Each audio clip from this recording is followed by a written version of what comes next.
This is the Bahamas Tonight, the Northern Edition. Good evening. I'm Sabrina Brown. It's great to have you with us. The nation's leader on Grand Bahama last night for an elaborate ceremony as Urban Renewal 2.0 joined forces with a local college to give a group of youngsters a second chance. Joan Davis-Rowe reports. I believe in the redemptive power of second chance. It is that redemptive spirit that saturated a packed-to-capacity Grand Bahama Yacht Club Monday night as a cross-sector of the Grand Bahama community came together to witness history in the making.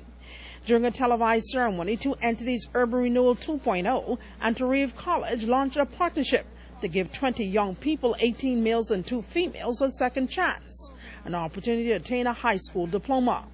In a moving, thought-provoking, inspiring address, the nation's leader, the Prime Minister, the Right Honorable Perry Christie, recounted his personal journey of failure, disappointment, and shame. I made my mommy and daddy happy, happy, happy. I passed for government high school. Students all over the Bahamas had to take an exam, and those who excelled were admitted to the school. After 2 years in the school, I was put out. 14 years of age. And the judgment was I could not learn. I want you each to listen to me now, each one of you. I went home that day and saw my father and mother with tears in their eyes, ashamed. Because in the Bahamas they had seen their oldest child expelled from a school because, quote unquote, he was dumb. I had to go back to the school I had passed from. And I remember walking into the assembly where the children were saying, oh, he get put out of school. I could never forget the shame, the disgrace.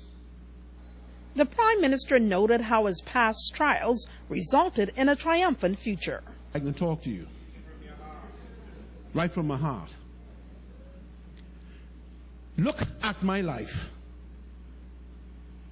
Look at the fact that my parents were disappointed in me. But God graced me with the opportunity to show them I was not going to give up. And they lived long enough to see me succeed as an attorney. Neither of them lived to see me as Prime Minister, but they lived to see me elected to Parliament over and over. Look at this boy who was considered a failure, who had to start over 3 years after the people he went to school with. He became a member of Parliament in 1977. He was selected to run against one of the great barristers of our country, head of the Diocesan Council in the Anglican Church, Sir Orville Tenquest. And he won me. And I have won for 8 consecutive elections ever since. See, that's not giving up. Deputy Director of Urban Renewal on Grand Bahama, Michelle Reckley, challenging students that if a boy who some persons gave up on could later become Prime Minister, they too can excel. And to you young men, the Prime Minister, like I told you, is a man who was given a second chance. And if he can stand among you tonight as Prime Minister, and I say again, one of the greatest the Bahamas will ever see. He is a Prime Minister that fears the Lord. And that is why in every circumstances, God comes through for him. And if he did it for him, you can ask Shadrach, Meshach, and Abednego.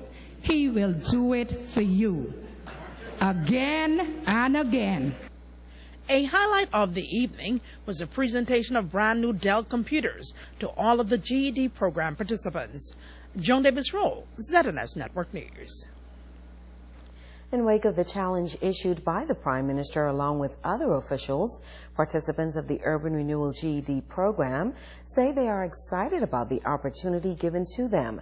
Brothers Karsten and Cristino Forbes say they are up to the challenge and are thrilled that the nation's leader took the time to speak into their lives. I feel great. It's something new, and I'm never afraid of taking on new challenges, so I'm just going to give it my best and pray to God I come out successful with everything I decide to do.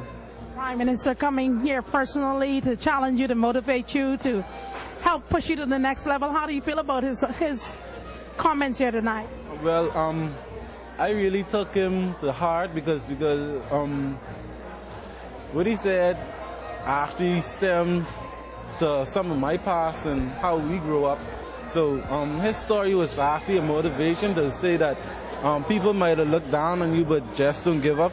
And as you can see where he is right now, so I mean, he's a great motivation to us right now. And I'm happy that he took the time out to really just come and hang out with us tonight, just to, just be him. I heard that there are scholarships involved. I want to be one of those that come out on top because I always was someone that tried to strive for the best.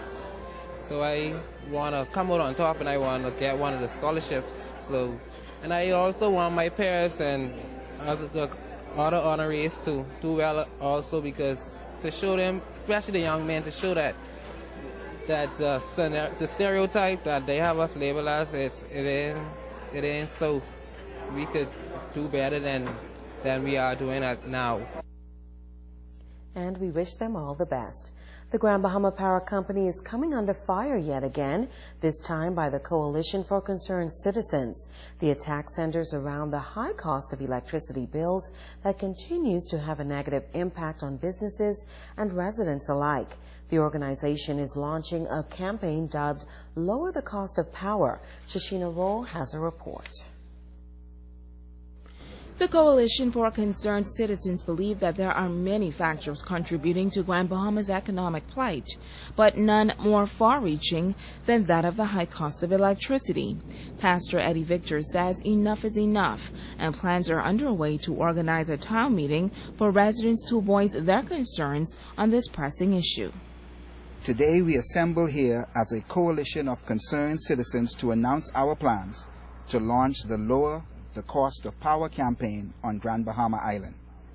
For far too long, citizens and businesses on Grand Bahama have been subjected to what can only be termed as unfair electricity rates.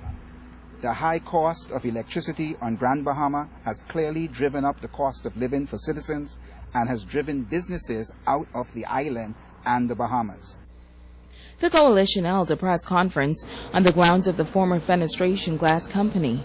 Operators there say they were forced to shut down the business due to the high cost of electricity. Victor says business owners aren't the only ones suffering. Scores of businesses have closed. Many people are living without power. Most citizens are fighting to pay high electricity rates. After years of this island going through the wilderness of economic struggles, we believe that the time has come to say enough is enough.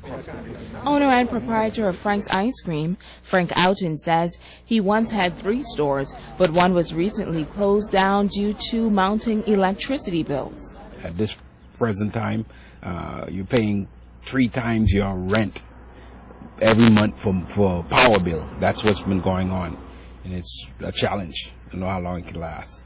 So that's my 5 cents at this time, and we will be looking into, because there's a lot of small people out there actually hurting. No power on. I have employees that work for me, and no power, and it's a crying shame. Something have to be done. Pastor Sidney McIntosh says the Grand Bahama Christian Council is supporting the campaign, and he is encouraging all who are affected to do the same. You can make a difference, and we can make a change. And sometimes people wonder, well, don't make no sense to say anything because you can't do anything about it. But I was made to understand, based upon what Mr. Johnson is saying here today, it's very quite clear that we can make a vital difference if we come together, if we come to these and be a part of what Pastor Victor is doing and get information and receive information and know how to do it, and we come together and do it together, we can make a great impact. Now, the town meeting will be held next Tuesday at 6:30 p.m. at the Foster B. Pastena Center. Plans are also underway to host meetings in the Western and Eastern districts. In other news, the Grand Bahama Council of the Free National Movement issuing a statement on the recent resignation of Ian Fair, chairman of the Grand Bahama Port Authority. The F&M Council says the new chairman should be a qualified Bahamian with a proven leadership record and someone with the ability to attract and sustain investments. The F&M says anyone who has a record of past business failures will not be a fit and a proper person to head the Port Authority. The statement continues that the long-term interest of the Bahamian people and the financial survival of the economy of Freeport and Grand Bahama must be the underpinning factor in such a decision. The F&M Council says it therefore recommends that the shareholders of the Grand Bahama Port Authority and the government use this opportunity to recruit someone with vision, creativity, international business contacts, ethical and impeccable business acumen, and personal integrity. The principal of a public school was reportedly attacked by a parent today. ZNS News has learned that a female parent was on the campus of the Jack Hayward High School and physically attacked Principal Yvonne Ward. The circumstances surrounding the attack are not clear at this time.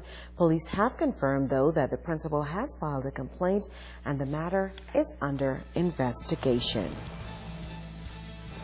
Stay with us. The Bahamas Tonight Northern Edition is coming right back.